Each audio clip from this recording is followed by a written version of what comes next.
Chapter 9. Nothing is more painful to the human mind than, after the feelings have been worked up by a quick succession of events, the dead calmness of inaction and certainty which follows, and derives the soul both of hope and fear. Justine died, she rested, and I was alive. The blood flowed freely in my veins, but a weight of despair and remorse pressed on my heart, which nothing could remove. Sleep fled from my eyes.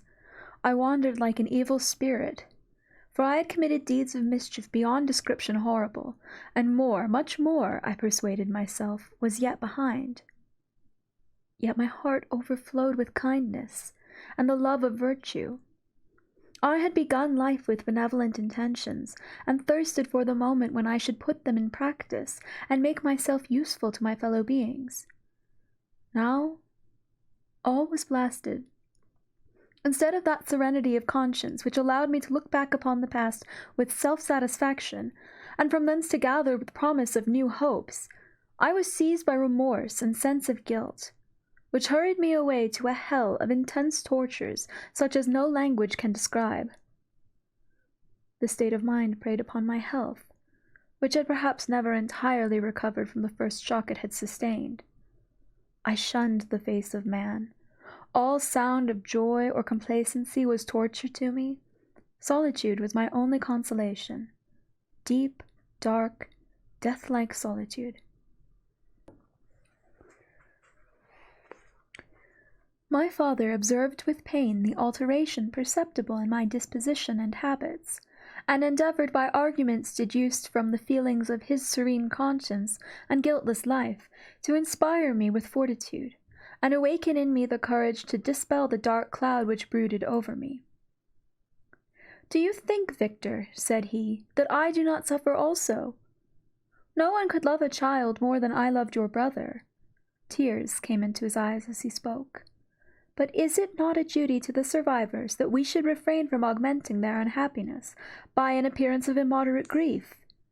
It is also a duty owed to yourself, for excessive sorrow prevents improvement or enjoyment, or even the discharge of daily usefulness, without which no man is fit for society." This advice, although good, was totally inapplicable to my case. I should have been the first to hide my grief and console my friends, if remorse had not mingled its bitterness, and terror its alarm with my other sensations. Now I could only answer my father with a look of despair, and endeavor to hide myself from his view. About this time we retired to our house at Bellerive. This change was particularly agreeable to me. The shutting of the gates regularly at 10 o'clock, and the impossibility of remaining on the lake after that hour, had rendered our residence within the walls of Geneva very irksome to me. I was now free. Often, after the rest of the family had retired for the night, I took the boat, and passed many hours upon the water. Sometimes, with my sails set, I was carried by the wind, and sometimes, after rowing into the middle of the lake, I left the boat to pursue its own course, and gave way to my own miserable reflections. Often, after the rest of the family had retired for the night, I took the boat and passed many hours upon the water. Sometimes, with my sails set, I was carried by the wind, and sometimes, after rowing into the middle of the lake, I left the boat to pursue its own course, and gave way to my own miserable reflections. I was often tempted, when all was at peace around me, and I the only unquiet thing that wandered restless in a scene so beautiful and heavenly, if I except some bat or the frogs whose harsh and interrupted croaking was heard only when I approached the shore. Often, I say, I was tempted to plunge into the silent lake, that the waters might close over me and my calamities forever. But I was restrained. When I thought of the heroic and suffering Elizabeth, whom I tenderly loved, and whose existence was bound up in mine, I thought also of my father and surviving brother, Should I by my base desertion leave them exposed and unprotected to the malice of the fiend whom I had let loose among them? At these moments I wept bitterly, and wished that peace would revisit my mind, only that I might afford them consolation and happiness. But that could not be. Remorse extinguished every hope. I had been the author of unalterable evils, and I lived in daily fear lest the monster whom I had created should perpetrate some new wickedness. I had an obscure feeling that all was not over, and that he would still commit some signal crime, which by its enormity should almost efface the recollection of the past. There was always scope for fear, so long as anything I loved remained behind. My abhorrence of this fiend cannot be conceived. When I thought of him, I gnashed my teeth, my eyes became inflamed, and I ardently wished to extinguish that life which I had so thoughtlessly bestowed. When I reflected on his crimes and malice, my hatred and revenge burst all bounds of moderation. I would have made a pilgrimage to the highest peaks of the Andes, could I, when there, have precipitated him to their base. I wished to see him again, that I might wreak the utmost extent of abhorrence on his head, and avenge the deaths of William and Justine. Our house was the house of mourning. My father's health was deeply shaken by the horror of the recent events. Elizabeth was sad and desponding. She no longer took delight in her ordinary occupations. All pleasure seemed to her sacrilege towards the dead. Eternal woe and tears she then thought was the just tribute she should pay to innocence so blasted and destroyed. She was no longer that happy creature who in earlier youth wandered with me on the banks of the lake and talked with ecstasy of our future prospects. The first of those sorrows which are sent to wean us from the earth had visited her, and its dimming influence quenched her dearest smiles. "When I reflect, my dear cousin," said she, "on the miserable death of Justine Moritz, I no longer see the world and its works as they before appeared to me. Before, I looked upon the accounts of vice and injustice that I read in books or heard from others as tales of ancient days or imaginary evils. At least they were remote, and more familiar to reason than to the imagination. But now, misery has come home, and men appear to me as monsters thirsting for each other's blood. Yet, I am certainly unjust. Everybody believed that poor girl to be guilty, and if she could have committed the crime for which she suffered, assuredly she would have been the most depraved of human creatures. For the sake of a few jewels, to have murdered the son of her benefactor and friend, a child whom she had nursed from its birth, and appeared to love as if it had been her own. I could not consent to the death of any human being, but certainly I should have thought such a creature unfit to remain in the society of men. But she was innocent. I know, I feel she was innocent. You are of the same opinion, and that confirms me. Alas, Victor, when falsehood can look so like the truth, who can assure themselves of certain happiness? I feel as if I were walking on the edge of a precipice, towards which thousands are crowding, and endeavoring to plunge me into the abyss.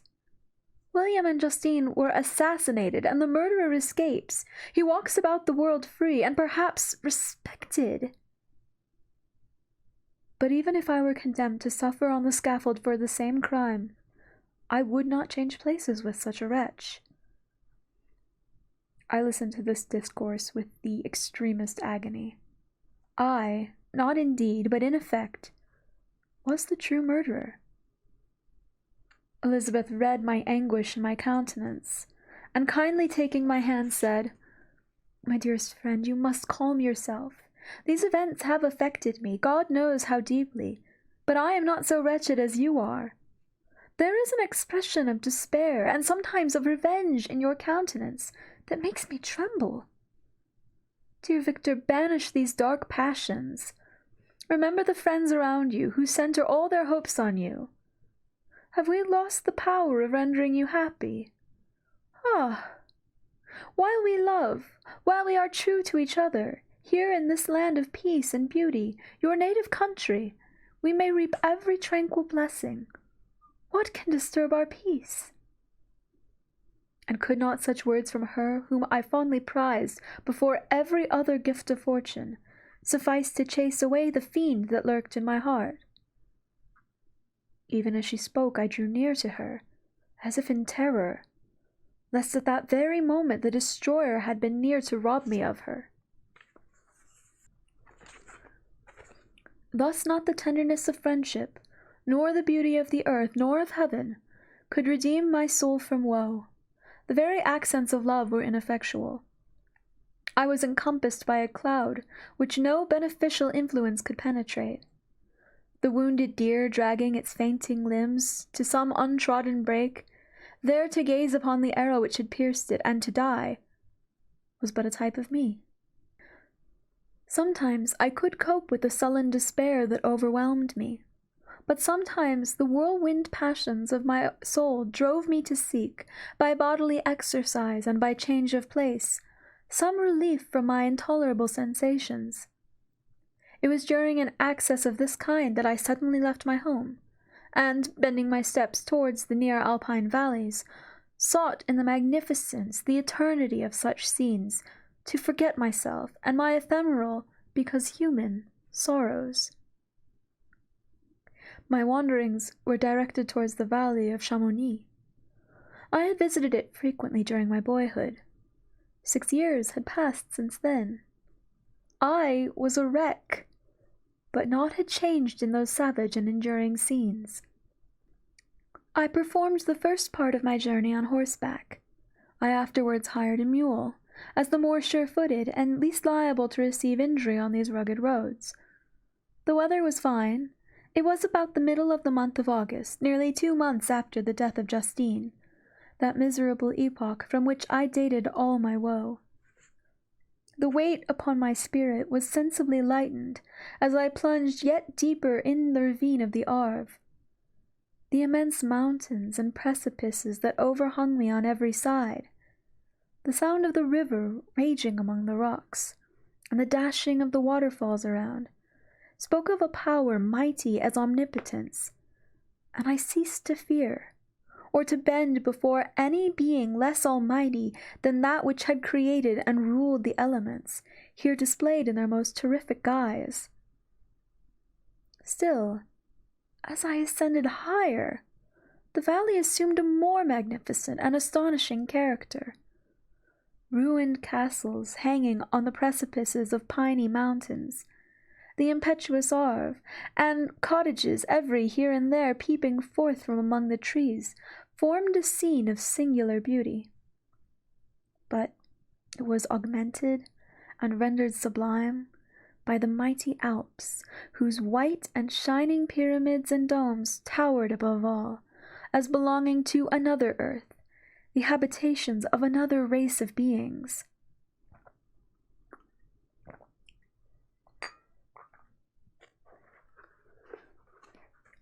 I passed the bridge of Pélissier, where the ravine which the river forms opened before me, and I began to ascend the mountain that overhangs it. Soon after, I entered the valley of Chamonix. This valley is more wonderful and sublime, but not so beautiful and picturesque as that of Cerveau, which I had just passed.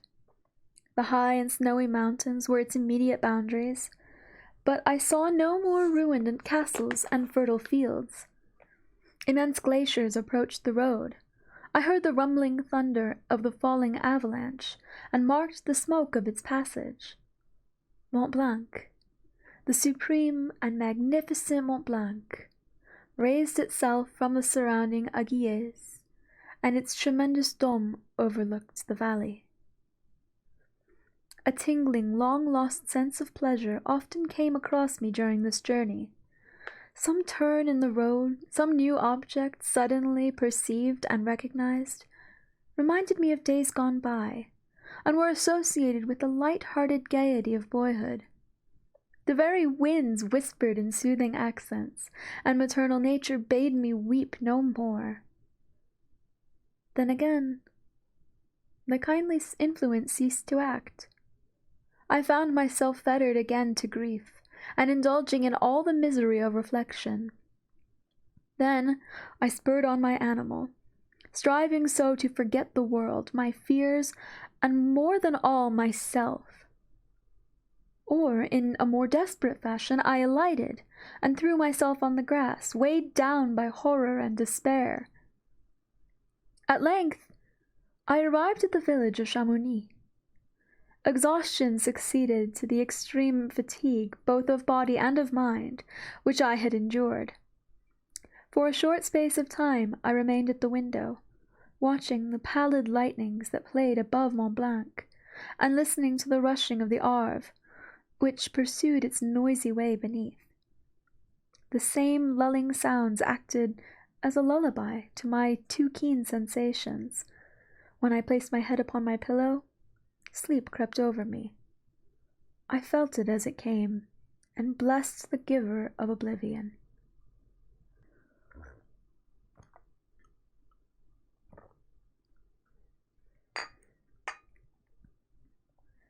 Chapter 10. I spent the following day roaming through the valley. I stood beside the sources of the Arveiron, which take their rise in a glacier that with slow pace is advancing down from the summit of the hills to barricade the valley.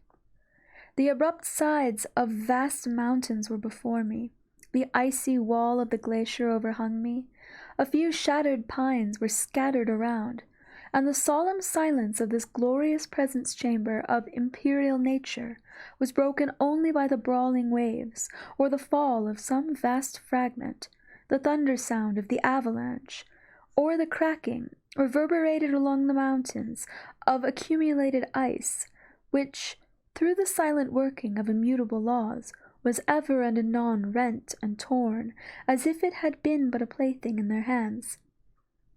These sublime and magnificent scenes afforded me the greatest consolation that I was capable of receiving.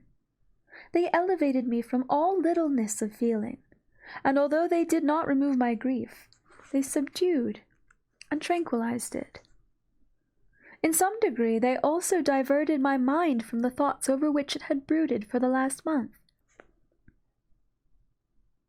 I retired to rest at night, my slumbers, as it were, waited on and ministered to by the assemblance of grand shapes which I had contemplated during the day. They congregated around me, the unstained snowy mountain top, the glittering pinnacle, the pine woods and ragged bare ravine, the eagle soaring amidst the clouds. They all gathered round me and bade me be at peace. Where had they fled the next morning when I awoke? All of soul inspiriting fled with sleep, and dark melancholy clouded every thought. The rain was pouring in torrents, and thick mists hid in the summits of the mountains, so that I even saw not the faces of those mighty friends. Still I would penetrate their misty veil, and seek them in their cloudy retreats. What were rain and storm to me? My mule was brought to the door, and I resolved to ascend the summit of Montevert.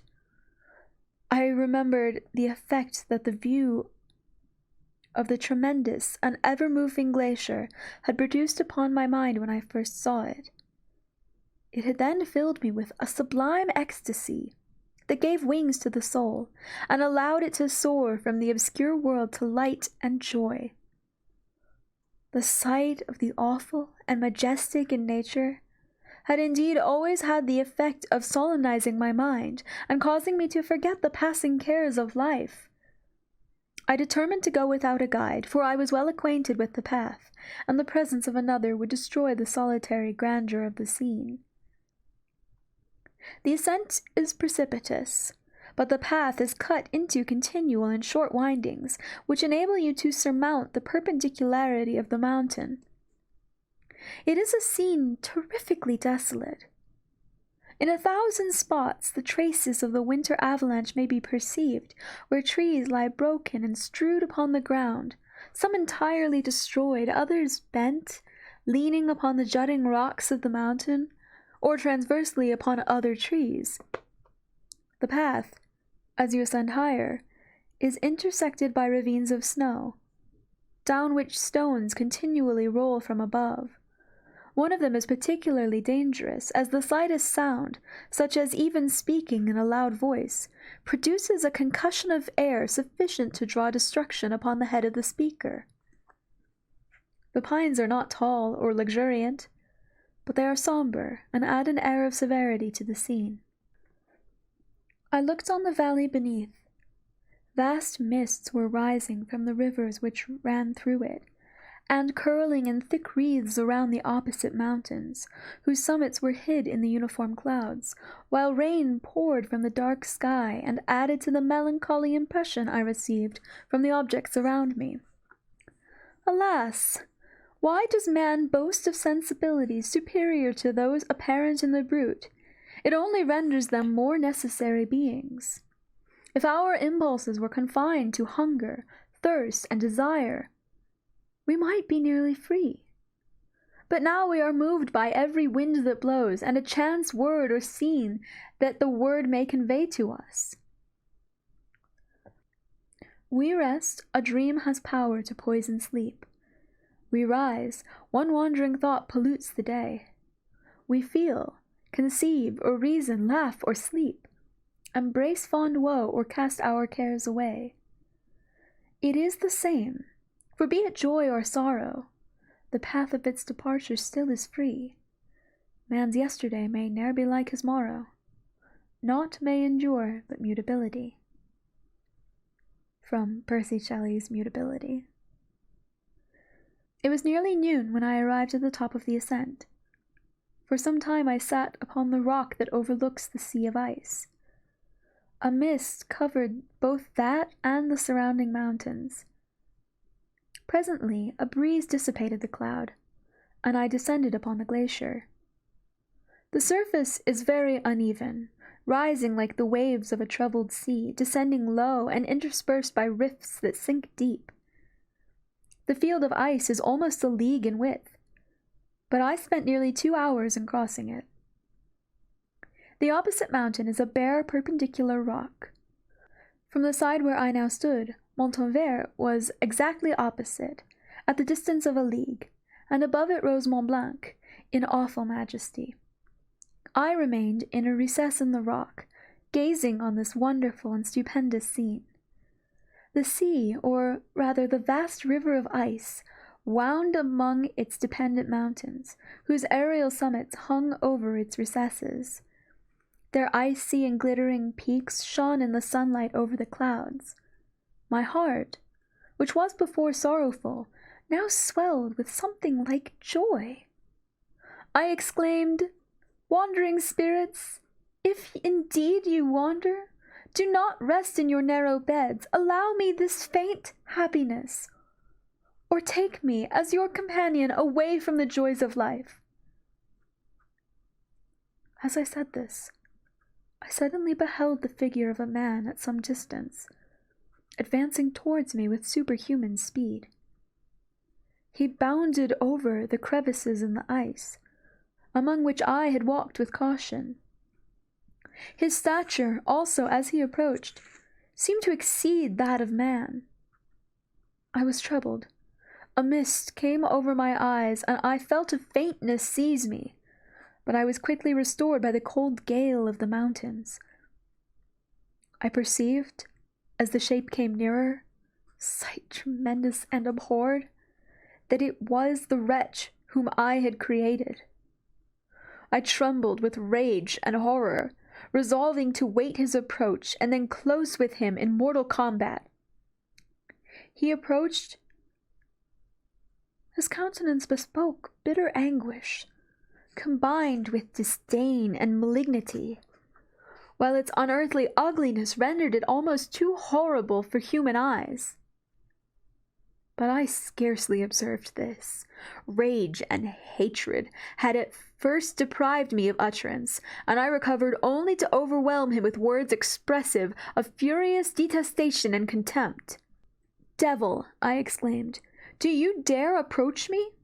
And do not you fear the fierce vengeance of my arm wreaked on your miserable head? Begone, vile insect, or rather stay, that I may trample you to dust. And oh, that I could, with the extinction of your miserable existence, restore those victims whom you have so diabolically murdered." "I expected this reception," said the demon. "All men hate the wretched. How then must I be hated, who am miserable beyond all living things? Yet you, my creator, detest and spurn me, thy creature, to whom thou art bound by ties only dissoluble by the annihilation of one of us. You purpose to kill me? How dare you sport thus with life? Do your duty towards me, and I will do mine towards you, and the rest of mankind. If you will comply with my conditions, I will leave them and you at peace. But if you refuse, I will glut the maw of death, until it be satiated with the blood of your remaining friends. Abhorred monster, fiend that thou art, the tortures of hell are too mild a vengeance for thy crimes. Wretched devil, you reproach me with your creation? Come on, then, that I may extinguish the spark which I so negligently bestowed." My rage was without bounds. I sprang on him, impelled by all the feelings which can arm one being against the existence of another. He easily eluded me, and said, "Be calm. I entreat you to hear me, before you give vent to your hatred on my devoted head. Have I not suffered enough, that you seek to increase my misery? Life, although it may only be an accumulation of anguish, is dear to me, and I will defend it. Remember, thou hast made me more powerful than thyself. My height is superior to thine, my joints more supple. But I will not be tempted to set myself in opposition to thee. I am thy creature, and I will be even mild and docile to my natural lord and king, if thou wilt also perform thy part, the which thou owest me. O Frankenstein, be not equitable to every other, and trample upon me alone, to whom thy justice, and even thy clemency and affection is most due. Remember that I am thy creature. I ought to be thy Adam, but I am rather the fallen angel, whom thou drivest from joy for no misdeed. Everywhere I see bliss, from which I alone am irrevocably excluded. I was benevolent and good. Misery made me a fiend. Make me happy, and I shall again be virtuous. Begone! I will not hear you. There can be no community between you and me. We are enemies. Begone, or let us try our strength in a fight in which one must fall. How can I move thee? Will no entreaties cause thee to turn a favorable eye upon thy creature, who implores thy goodness and compassion? Believe me, Frankenstein, I was benevolent. My soul glowed with love and humanity. But am I not alone? Miserably alone. You, my creator, abhor me. What hope can I gather from your fellow creatures who owe me nothing? They spurn and hate me. The desert mountains and dreary glaciers are my refuge. I have wandered here many days. The caves of ice, which I only do not fear, are a dwelling to me, and the only one which man does not grudge. These bleak skies I hail, for they are kinder to me than your fellow beings. If the multitude of mankind knew of my existence, they would do such as you do, and arm themselves for my destruction. Shall I not then hate them who abhor me? I will keep no terms with my enemies. I am miserable, and they shall share my wretchedness. Yet it is in your power to recompense me, and deliver them from an evil which it only remains for you to make so great, that not only you and your family, but thousands of others shall be swallowed up in the whirlwinds of its rage. Let your compassion be moved, and do not disdain me. Listen to my tale. When you have heard that, abandon or commiserate me, as you shall judge that I deserve. But hear me. The guilty are allowed by human laws, bloody as they are, to speak in their own defense before they are condemned. Listen to me, Frankenstein. You accuse me of murder, and yet you would, with a satisfied conscience, destroy your own creature. Oh, praise the eternal justice of man. Yet I ask you not to spare me. Listen to me, and then, if you can, and if you will, destroy the work of your hands. Why do you call to my remembrance, I rejoined, circumstances of which I shudder to reflect, that I have been the miserable origin and author? Cursed be that day, abhorred devil, in which you first saw light. Cursed, although I cursed myself, be the hand that formed you. You have made me wretched beyond expression. You have left me no power to consider whether I am just to you or not. Begone! Relieve me from the sight of your detested form. Thus I relieve thee, my creator, he said, and he placed his hated hands before my eyes, which I flung from me with violence. Thus I take from thee a sight which you abhor. Still thou canst listen to me, and grant me thy compassion? By the virtues I once possessed, I demand this from you. Hear my tale. It is long and strange, and the temperature of this place is not fitting to your fine sensations. Come to the hut upon the mountain. The sun is yet high in the heavens.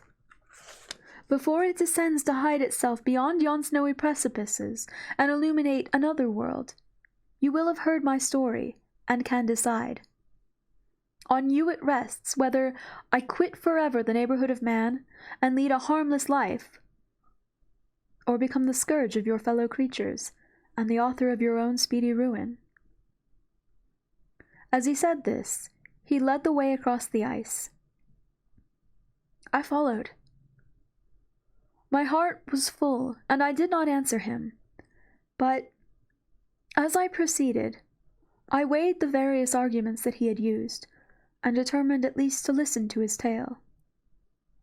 I was partly urged by curiosity, and compassion confirmed my resolution. I had hitherto supposed him to be the murderer of my brother, and I eagerly sought a confirmation or denial of this opinion. For the first time, also, I felt what the duties of a creator towards his creature were, that I ought to render him happy before I complained of his wickedness. These motives urged me to comply with his demand. We crossed the ice, therefore, and descended to the opposite rock.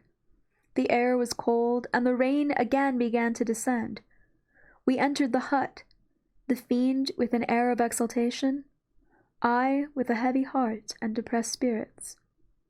But I consented to listen, and, seating myself by the fire which my odious companion had lighted, he thus began his tale.